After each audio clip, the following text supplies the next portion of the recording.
most sublime darshan. Curtain opened, I was sincerely, wholeheartedly seeing the presence of the Lord.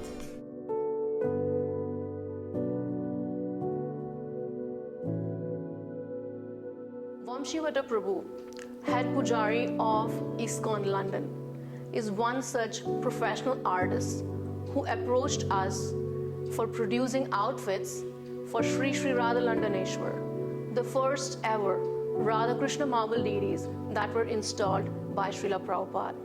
His intricate designs reminded me of Srila Prabhupada saying that attention to details is a sign of love.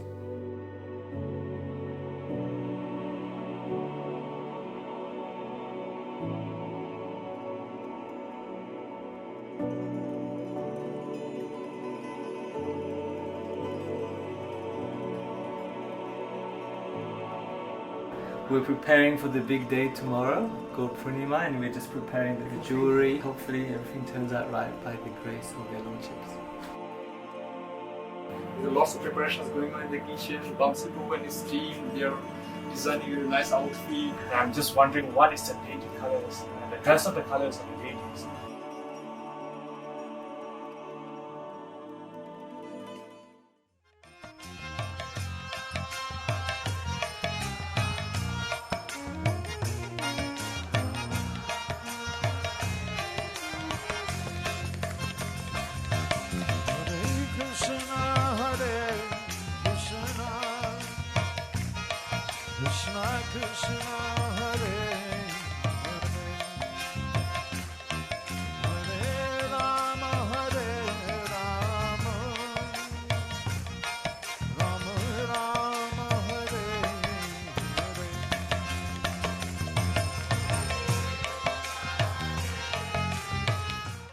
The most sublime darshan.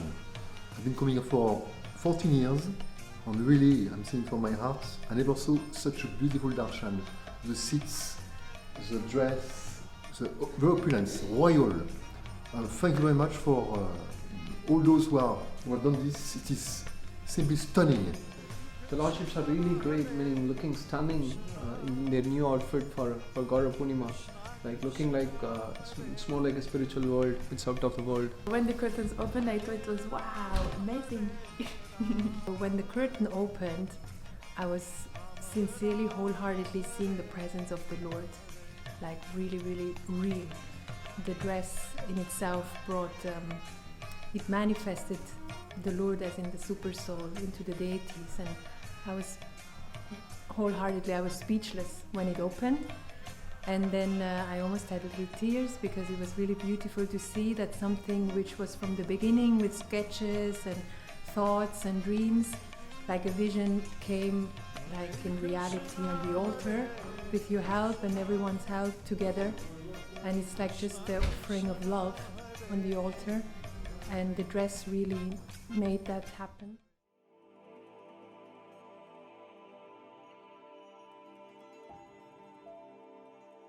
So I got this inspiration for this outfit design early last year, maybe around March, beginning of March like that. And I hadn't designed an outfit for the deities for quite a long time. It was like from almost like 7 years or something. I haven't designed an outfit for the lordships. But then there was a situation that occurred that I had to design something quick and fast. And so I just thought, okay, let me try and do something.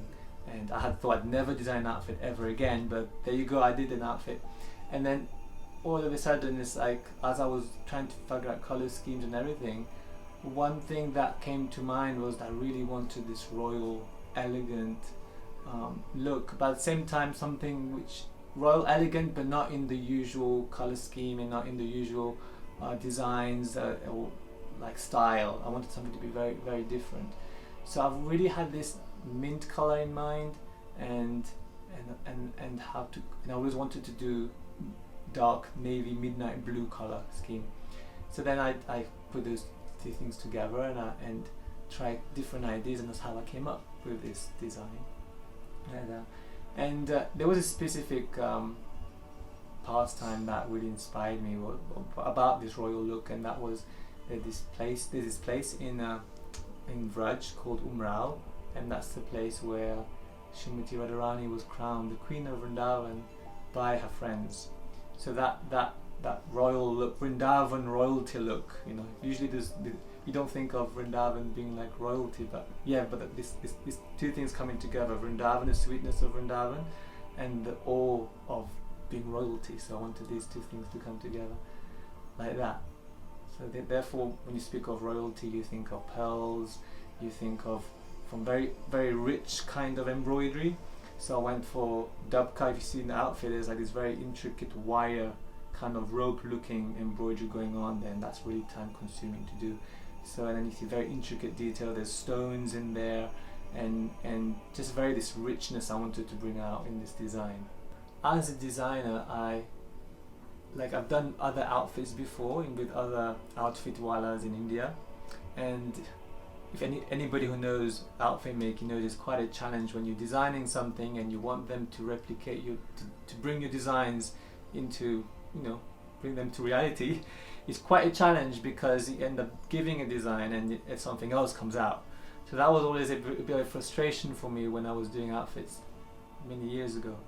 But once we heard about Mayapur Divine Threads workshop in Mayapur, and we thought, let's try working with them. And that was not this outfit, that was the previous outfit I made with them. It was a white one, and that was my first time I got to work with them, and it was amazing. Why was it amazing? Was because I could speak to Anandalila Mataji. She's the one in charge there, and we had a really good relationship, whereby a working service relationship, whereby I can communicate to her and explain to her what is it I want, what's the look I want, and she gets it and they try their level best to give what I want, basically. And it's a wonderful relationship, because when she says something, when they say something that, okay, this is not going to work, and I'm like, okay, it's not working. So it's a collaborative effort at the end of the day when I'm working with Mayapur Divine Threads, and it's very fulfilling. It's very, creatively speaking, it's very fulfilling, because I feel that I can try my level best to produce what I really want and have been meditating upon for so many months, and try and ask them, can you do that? And they will try their level best to do what I'm requesting them to do, and that's what happened. And you get an outfit that is, I think, is what I've been picturing all this time. And would I recommend Mayapur Divine Threads to other devotees? Definitely, especially if you are a designer and you have specific ideas in mind. Mayapur Divine Threads is definitely the workshop to go to, because you will be understood and you will be heard, and yes, that collaborative effort that happens is really wonderful. One of the things that we do when we're working with Mayapur Divine Threads is that they make the embroidery for us, and they do the general embroidery, and they also do the stitching for some of the things. But one thing that we prefer to do is to we stitch Radha and Krishna's blouses and Gaunitais outfits here. We buy our local seamstresses. The reason for that is because the way Radha and Ishvara are, making a blouse for them is not easy at all. There's a specific cut and there's specific patterns that you use, and we really want a very good fit of the blouses. So we ask the seamstresses who are very good at doing it, and who can try it on them and everything to do the stitching here. So one of the Matajis, called Alexandra, she very nicely was stitching right to the last minute on the day before Gaura Purnima. So yeah, like that. So that's something that's an option that devotees can do, like that, to do the stitching locally rather than making in India, so that we get a very nice fitting of the outfit. When we got to offer the outfit to their lordships on Gaura Purnima day, well, I was behind the curtain offering it to them. I got to dress them in the outfit. Somehow it was my good fortune that I got to dress them in the outfit that day. And while you're on the altar, obviously you're focusing on time and getting things done properly and everything neat and tidy and looking nice, so you can't really think so much. But when I came outside after daily greeting and had darshan, it's always it's something that I feel whenever I've done an outfit for their lordships. It's like I feel incredibly humbled that something that I tried to create, they're wearing it. Because Krishna, he's the Supreme Personality of Godhead. Shri Radharani, they are the Supreme Personality of Godhead. So if they want to, they can choose not to wear it. They could do something. But they accepted my service and allowed me to offer it to them, even dress them in it. And you feel so humbled and you feel so humble. You reflect on how merciful they are and how merciful they have been to me. Because actually, designing outfits for them was actually my first service to them. So it's a very, very special thing. And what was very special was that this time we had this whole theme and concept around the altar decorations that was working together with the outfit, and we really coordinated everything to the T, like the garlands, how the garlands were made, the color of the flowers for the garlands, the jewelry, everything was thought out. Every single detail was thought out, so that all of us, not just me, but everybody who was part of the team for altar decorations on the festival, we worked really hard. And to see the outfit and the decoration after Didi greeting was like, wow, the Lord has allowed us to make this happen.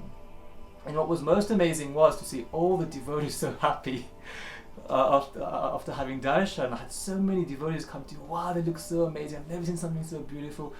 And I was just like, why? I was a bit overwhelmed, like, I've never seen the devotees so happy and expressing to me how happy they were to see the deities. And then I realized that you could easily think, okay, I'm the doer, I did this. But I realized it was not me. Because who could attract them like that? Only Krishna.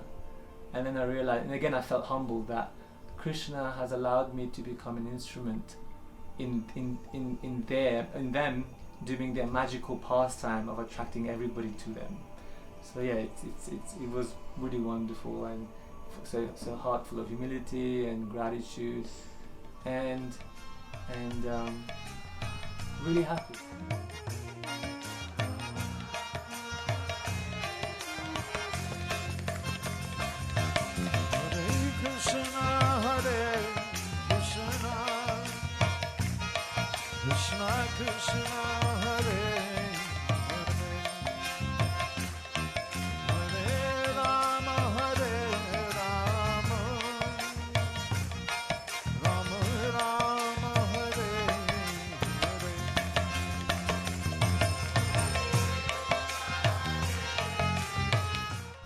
The most sublime darshan. I've been coming here for 14 years, and really, I'm saying from my heart, I never saw such a beautiful darshan. The seats, the dress.